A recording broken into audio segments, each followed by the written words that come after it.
Cierra los ojos un momento. En serio, si puedes, hazlo. Y quédate así unos segundos. ¿Qué oyes? ¿Qué temperatura sientes en la piel? ¿Hay algún olor que normalmente no notarías? ¿Notas el peso de tu cuerpo en la silla o en el suelo? Ahora abre los ojos.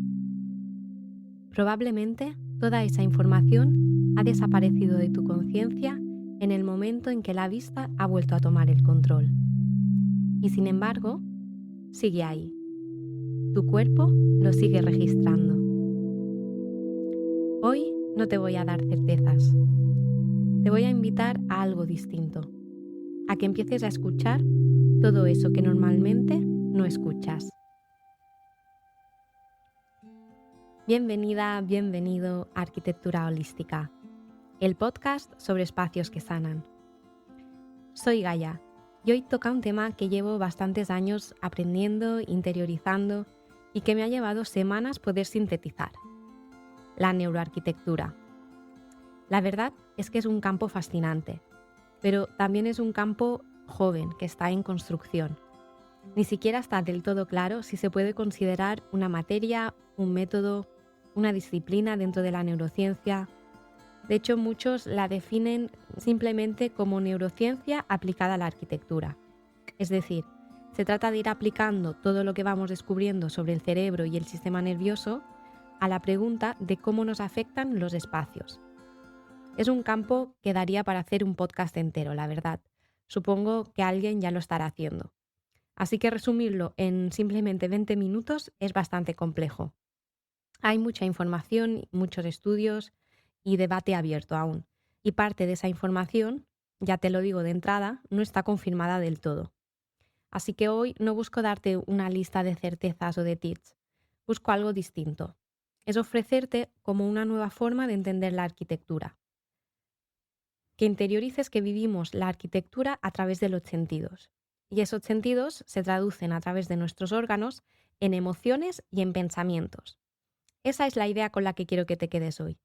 Todo lo demás es un mapa para llegar ahí. De hecho, seguro que de pequeña te enseñaron que tenemos 5 sentidos: vista, oído, olfato, gusto y tacto. Pero la ciencia hoy en día reconoce muchísimos más. Se han llegado a definir hasta 33 sentidos distintos. ¿Sabías que la presión sanguínea es un sentido? ¿Que la temperatura interna de tu cuerpo es un sentido? ¿Que el equilibrio, la posición de tus articulaciones, la sensación de hambre o de sed, incluso lo que muchos llaman intuición, puede considerarse sentidos? Todo eso está constantemente recogiendo información de tu entorno. Y todo eso junto es lo que hace sentir lo que sientes cuando entras en un espacio. Aunque en ese momento no seamos conscientes de qué pasa o no sepamos explicar por qué sentimos lo que sentimos. Esto es importante, porque significa que no hay una fórmula única o cerrada, porque lo que a ti te hace sentir paz puede no ser lo mismo que a la persona que tienes al lado. Es decir, depende de tu cuerpo, de tu historia, de tus experiencias vividas y tus recuerdos, de tu sistema nervioso en particular. Cada persona es un universo sensorial distinto, por lo que recomendar tips generales sobre qué colores usar o plantas se queda un poco corto. Y aquí hay algo que quiero subrayar, porque es fácil pensar que esto se aplica a tu casa o a tu habitación, pero no es así. Debemos entender que los espacios que nos afectan son todos y todo el tiempo. Es tu coche, tu oficina, tu sitio de trabajo, el bar al que vas siempre, esa sala de espera del médico, el supermercado donde haces la compra cada semana. Todos esos espacios también te están hablando todo el rato. Y aquí entra un concepto que la neurociencia define como bomba sensorial. Este concepto hace referencia a los espacios con el potencial de saturar algunos de tus sentidos. Y puede sonar un poco exagerado, pero es muchísimo más común de lo que parece. Seguro que te ha pasado alguna vez que estás en un restaurante y que hay tan mala acústica que cuando te das cuenta estás gritando a la persona que tienes al lado. O un aeropuerto con una señalización tan confusa que la gente se pierde sin parar y acabas dando vueltas con las maletas a cuestas durante horas. Hay particularmente 2 casos de bomba sensorial en cuanto a comercios que me vienen a la cabeza enseguida. Seguro que conoces esa tienda de ropa juvenil, no diré nombres, donde entras y te golpea todo a la vez. Luces blancas muy intensas y música chumba chumba, digamos, muy alta. Y oye, hay días que con 20 años eso es lo que te apetece, que estás por preguntar dónde está la barra para pedirte algo. Pero a otras edades o en otros días y momentos, ese mismo espacio te puede resultar agotador a los 2 minutos. Y luego está la otra tienda de ropa, que de hecho suele estar al lado de esta, que tiene un perfume muy característico, muy intenso, que impregna toda la tienda y la ropa. Es verdad que tiene su lógica comercial, porque después reconoces la marca solo por el olor, porque es que queda grabado. Pero madre mía, sales de ahí casi mareada. Ese olor se te queda metido en algún lugar muy profundo del cerebro. Y eso es lo que quieren. Al final creo que vendría a ser, no sé ni si existe, de hecho, neuromarketing. Y aquí viene lo importante. Cada persona tiene un umbral distinto. A ti puede no afectarte el volumen de la música de esa tienda y a otra persona que tienes al lado sí. Y además, esto es clave. No podemos dejar de sentir un estímulo por decisión propia. Es decir, siempre estamos oyendo, pero puede ser que no escuches conscientemente. Siempre estamos viendo, aunque no siempre miramos. Así que los sentidos funcionan así. El cuerpo sigue ahí, recibiendo, le prestes atención o no. Y esto es curioso cómo también se puede aplicar a nivel social. Recuerdo que durante la carrera conocí a una chica que estudiaba criminología y me sorprendió un montón cuando me comentó que en la carrera tenía una asignatura que estaba ligada a la arquitectura y al urbanismo. Y resulta que en ese momento yo no era consciente de cómo el urbanismo está íntimamente ligado con lo que sucede en los espacios. Se ha demostrado que cosas como el mobiliario urbano, la plaza o el callejón sin salida y sobre todo la iluminación de las calles están directamente relacionadas con los índices de criminalidad de una zona de un barrio. Así que ya ves, desde una tienda de ropa hasta el barrio entero donde vives, el espacio nos está hablando constantemente y en mayor o menor medida también está hablando de cómo vivimos en conjunto. Y aquí quiero pararme un momento para contaros de dónde viene buena parte de esta información que os estoy contando hoy. En 2020, la arquitecta e investigadora Ana Monviedro publicó un manifiesto que para mí ha sido una puerta de entrada enorme a la neuroarquitectura. Y es la base sobre la que he ido ordenando muchas de las ideas de este episodio. Si después de hoy te queda curiosidad por seguir profundizando, te recomiendo su libro Neuroarquitectura, Aprendiendo a través del espacio, ya que creo que es un buen punto de partida para entrar profundamente en esta materia. Una de las ideas de ese manifiesto que me ha ayudado a entender todo esto de la neuroarquitectura es ver cómo nuestro cuerpo responde al espacio de 4 formas distintas. En primer lugar, tenemos las respuestas sensitivas, es decir, las que tienen que ver con la sensación del propio cuerpo y que son prácticamente iguales en todos los seres humanos. No sé, entras en un lugar y se te pone la piel de gallina. O en una catedral o un templo y sin saber por qué el corazón se acelera sin que sepas qué te está pasando. En segundo lugar, tenemos las respuestas emocionales. Y esas sí que dependen de tu experiencia propia o de tu historia. A lo mejor ganas de salir corriendo cuando entras en un lugar que inconscientemente te está recordando algún trauma. O una sensación de calma, de amor o de incomodidad, rabia, que puede aparecer sin que lo hayas decidido. Después están las respuestas motoras, que son los movimientos conscientes o inconscientes que el espacio puede provocar en tu cuerpo. Por ejemplo, girar la cabeza hacia la ventana sin pensarlo. Caminar hacia la luz. Acercarte o alejarte de algo sin saber muy bien por qué o cuando te apetece tocar una textura. Y después están, en último lugar, las respuestas memorísticas. Esas que tienen que ver con tus recuerdos y normalmente acompañadas de imágenes o de otras sensaciones. Por ejemplo, un olor que de repente te lleva a tu casa de infancia o algo que te recuerda a alguien que ya no está. Y esto es exactamente lo que decíamos antes. Si prestamos atención a estas reacciones, a lo que las provoca y al espacio que las provoca, la arquitectura puede acabar convirtiéndose en una herramienta para cuidar a quienes habitan esos espacios. Esa es para mí la esencia de la neuroarquitectura. Y esto nos lleva a algo que une lo individual con lo universal, y es la biofilia. Si os acordáis, significa amor a la vida. Es la necesidad innata que sentimos los seres humanos de conectarnos con otros seres vivos. Y no es algo que se aprenda o que se entrene, sino que nace del sistema límbico, una parte del cerebro relacionada con las emociones. Es como una especie de enlace o hilo invisible que une los centros emocionales de todos los seres vivos. Y esa misma biofilia es la que nos conecta también con los espacios, con sus materiales naturales, con la luz del sol, el agua, la tierra.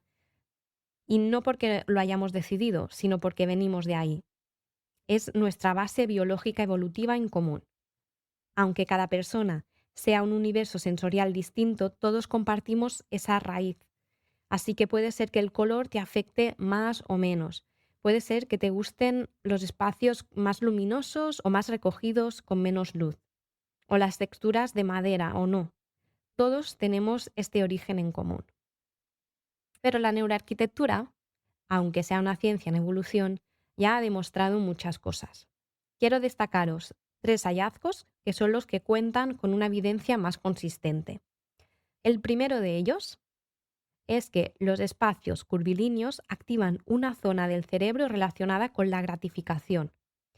Es decir, no solo nos gustan los espacios curvos porque sí, sino que activan una parte del cerebro relacionada con el placer y la recompensa.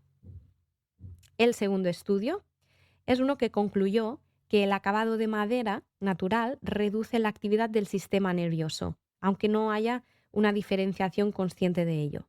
Es decir, puedes estar en una habitación con algún acabado de madera natural y no piensas, ¡ay, qué relajadita estoy! Pero tu sistema nervioso ya ha respondido con menos activación. Otra vez lo mismo, tu cuerpo sabe antes que tu mente. Y el tercer y último hallazgo de la neuroarquitectura me encanta. Dice que los lugares amplios y con techos altos invitan a quedarse más tiempo que los lugares estrechos y con techos bajos, posiblemente a través de una respuesta emocional y no de una decisión consciente. Dentro de esto hay un patrón que me parece especialmente interesante para que puedas ir observándolo en tu propio cuerpo, y es la altura de los techos.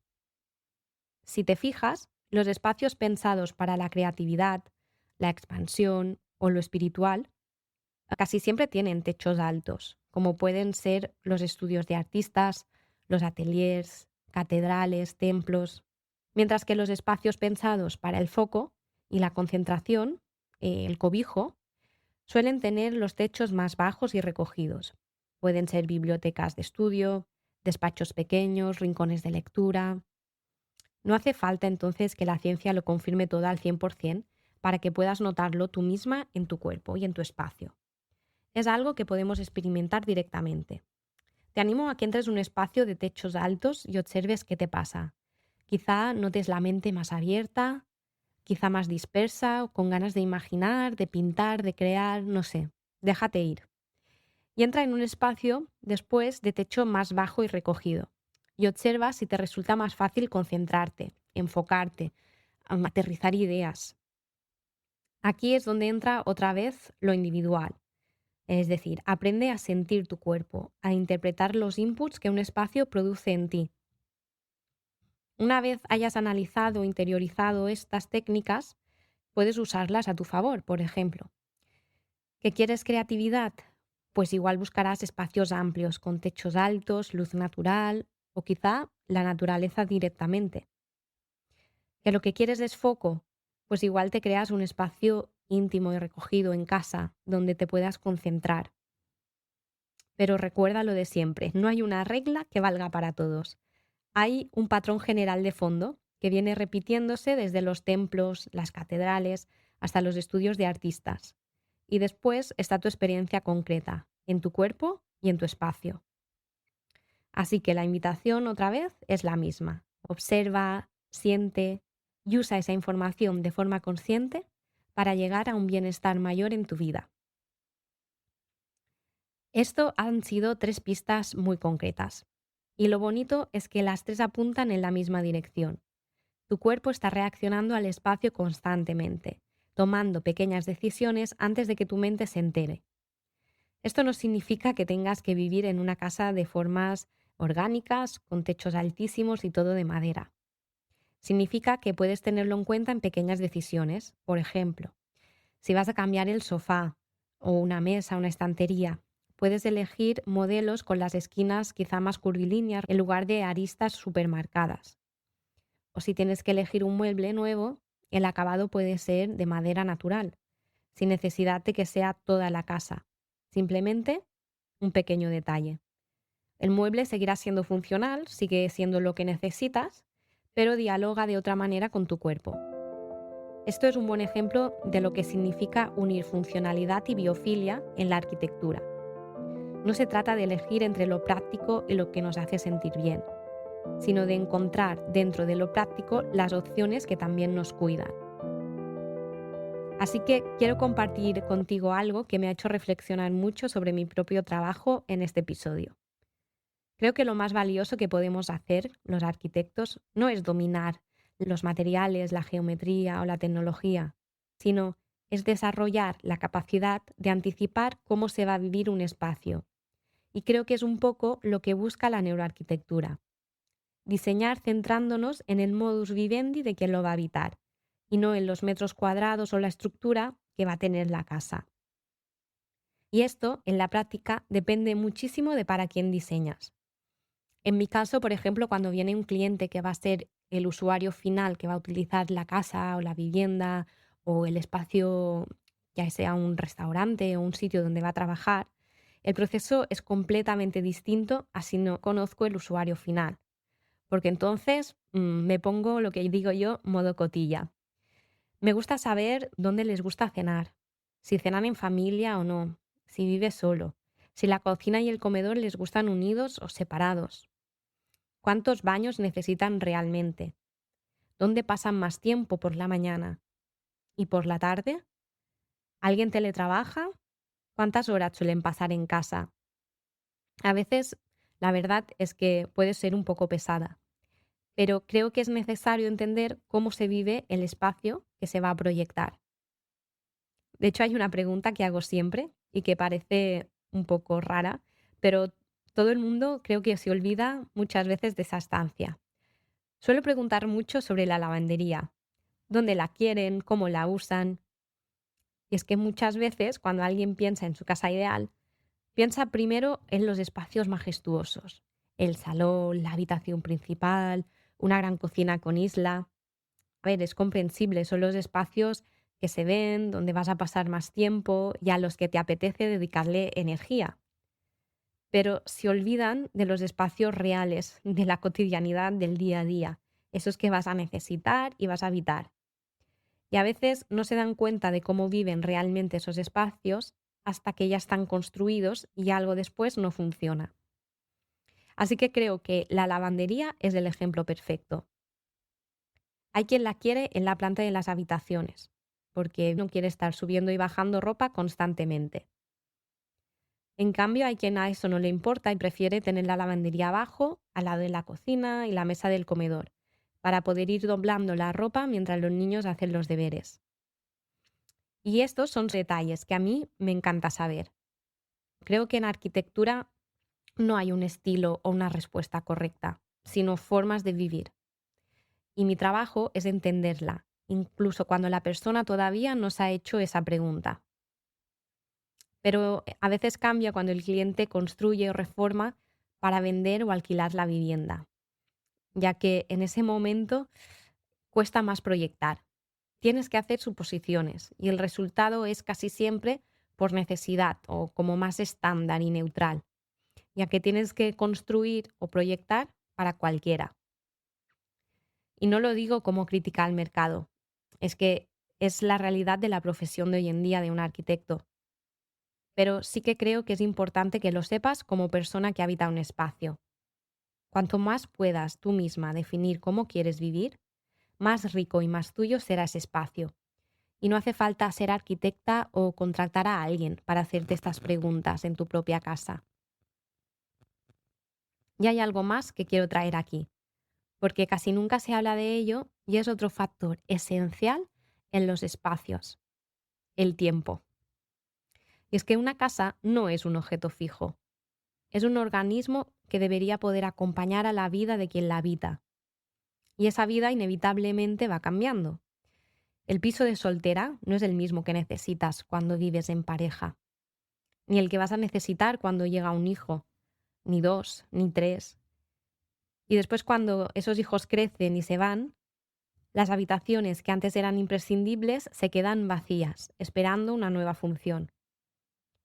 Lo mismo pasa con una persona que vive sola toda su vida. La casa que necesitas a los 20 no es la casa que necesitas a los 50, ni a los 80.